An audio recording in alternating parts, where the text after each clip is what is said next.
반갑습니다. 허브경제TV입니다. 네, 이번에 같이 볼 종목 하나에어로스페이스 또 오랜만에 찍게 됐습니다. 중간에 뭐 아직까지 또 보유하고 계신 분들이 있을 것 같아가지고 기억은 하실지 모르겠지만 그래도 요 구간에서 계속 이제 올라갈 때 영상을 찍었었거든요. 오늘 중간 점검차 한번 이야기 드려보도록 하겠습니다. 일단 주가가 좀 많이 꺾였죠. 뭐 최근에 시장이 미친듯이 하락이 나왔기 때문에 그 영향이 없었다라고 보기에는 조금 힘이 들겠죠. 지수가 그 정도로 빠졌으면은 대부분의 종목들이 다 밀릴 수밖에 없는 상황이었지만, 그치만 제가 위쪽에서 계속적으로 이야기해 드렸던 부분이 있습니다.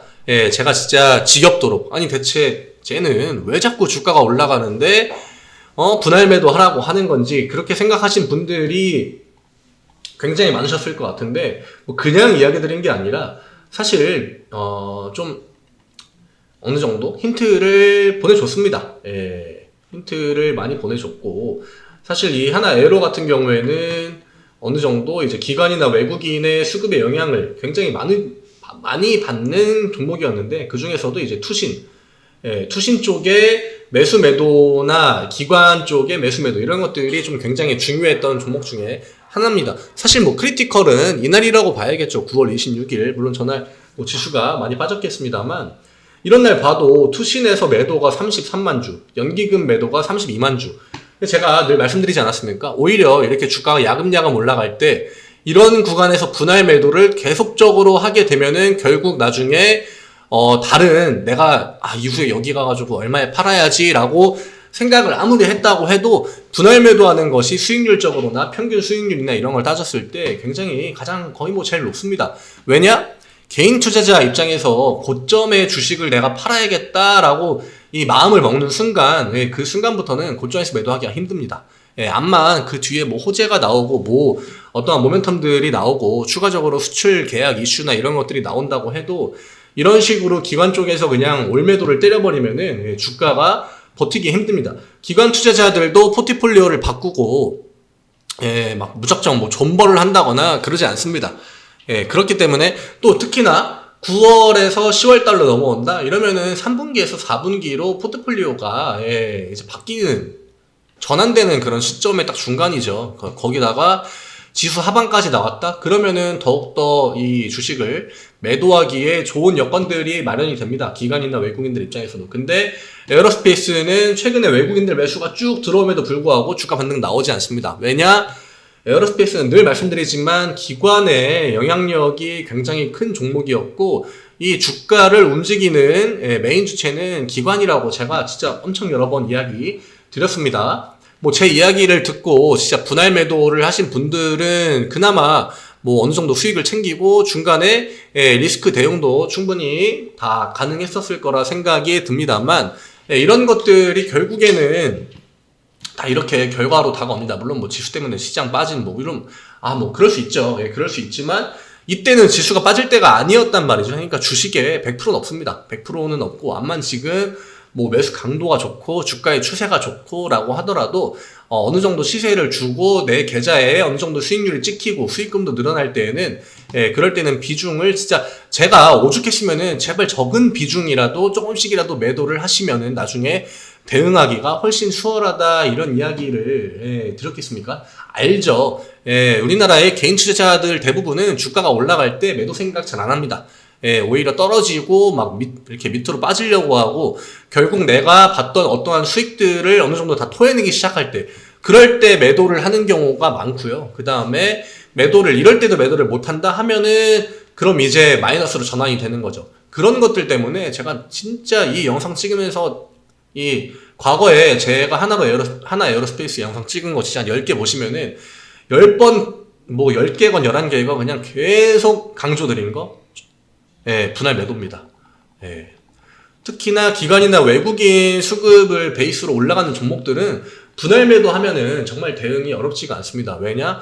주가가 막 이렇게 막 하한가가 나오고, 혹은 뭐 장중에 막 20%가 빠지고 뭐 20몇 프로 빠지고 이런 일들이 잘 없기 때문에 종가 기준으로만 대응을 해도 어느 정도 내가 평균 수익률을 잘 가져갈 수 있단 말이죠. 물론 뭐 이런 날에 마이너스 10%가 나오긴 합니다만, 요 앞 윗구간에서는 충분히 대응을 할 수 있었다. 요런 이야기를 드리고 싶어요. 지금 어쨌거나 뭐 현실적인 이야기를 좀 드리면은, 에어로스페이스는 다시 한번 기관에서 좀 어느 정도 이 가시적인 매수가 보이기 전까지는 웬만하면은 물타기나 뭐 이런 것들 좀 안 하시는 게 좋을 것 같고요. 이 시장에서 주도 업종이 1분기, 2분기, 3분기, 4분기 계속 턴을 하고 있거든요. 그러니까 우리나라 주식은 보통 2개월, 3개월 정도 이렇게 내가 만약에 좋은 거에 매수 잡았다 하면은 이 정도 보시면은 웬만큼 수익은 볼 수 있습니다.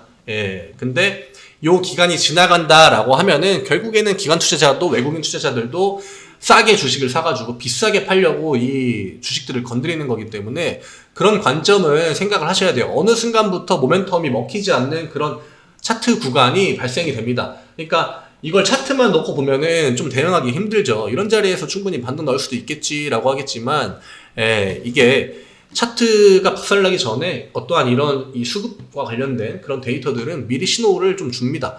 9월 20일 정도거든요. 9월 19일. 이럴 때부터 계속 투신해서 매수 안 나오고 16만 주, 뭐 2만 주 매수 안 들어오거든요. 이런 거 보면은 충분히 선제적인 대응이 가능하다는 거죠. 제가 이 중간중간에 이제 이런 이야기들도 드렸을 겁니다. 그러니까 기관이 이거는 매도 턴으로 돌아서게 되면은 주가가 이 하락 턴으로 나올 수 있고 이런 것들 연기금 매도 나오고 기관 매도 나오고 하는 것들은 좀 유의 깊게 보셔야 된다. 이런 것들 제가 했던 이야기들을 조금이나마 좀 참고를 하셨다고 하면은 일부 수익을 보셔가지고 지금 조금 이 계좌가 플러스가 될 수 있는 혹은 계좌에 좀 도움이 될 수 있는 그런 것들이 있었을 것 같은데 에어로스페이스 뿐만이 아니라 다른 종목들도 다 마찬가지입니다. 시가총액이 어느 정도 이상 되는 종목들은 다 이러한 특히나 뭐 최근에도 친환경 이런 종목들도 마찬가지였거든요. 제가 영상을 찍는 종목 중에 뭐 OCI도 있는데 OCI도 대표적인 기관에 좀 입김이 강한 그런 종목인데 결국 이런 것도 다 비슷합니다. 왜냐면은 올리고 내리는 패턴들은 사실 비슷해요. 다 좀 동일한 패턴들이 나오기 때문에 그런 것을 참고하시면은 제가 이 이야기를 드리는 거는 막 뭐 이 에어로스페이스가 빠져가지고 여기 와서 막 이야기 드리려고 하는 게 아니라 앞으로 다른 종목들을 매매를 하신다고 해도 시가총액 좀 큰 종목들 매매하신다고 하면은 늘 이 계좌가 수익으로 전환이 되거나 할 때는 분할 매도할 때 오히려 내 계좌를 방어하기도 쉽고 수익 보기도 쉽다. 이런 이야기 한번 드리려고 왔습니다. 제가 진짜 분할 매도 이야기 맨날 들었습니다. 그때 분할 매도를 좀 많이 하셨으면 좋을 것 같아요. 물론 안 하신 분들도 많겠지만 지금부터가 중요하겠죠. 6만원은 지켜줘야 됩니다. 에어로스페이스는 이 구간은 약간 좀 마지노선 같은 느낌, 최후의 보루 같은 느낌이 있고요. 중대형주라고 해가지고 뭐 추세를 뭐 명확하게 계속 지켜주거나 그러진 않습니다. 방산 쪽은 모멘텀이 계속 나오면서 주가가 지금 밀리고 있거든요. 물론 안 그런 종목도 있고 오늘 뭐 LRG, 넥선 이런 종목들은 반등이 세게 나오기도 했습니다만 그거는 모든 종목들이 다 똑같이 움직일 수 없다. 이 구간 지켜줘야 됩니다. 여기는 마지노선입니다. 6만원은 이 구간을 만약에 밀어버린다고 하면은 여기 지금 딱 중간 라인이죠.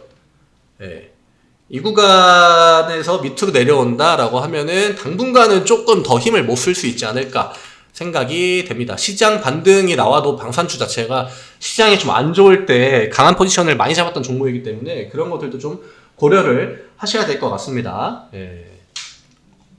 물론 시장이 좀 받쳐줘야겠죠. 최근에 뭐 시장도 빠지고 종목들도 대부분 빠졌기 때문에 좀 타이트한 상황이긴 합니다. 네이버에 허브경제TV 검색하시면 저희 홈페이지 들어오실 수 있고요. 여기 이제 저희 또 채널 추가하는 방법 바뀌었습니다.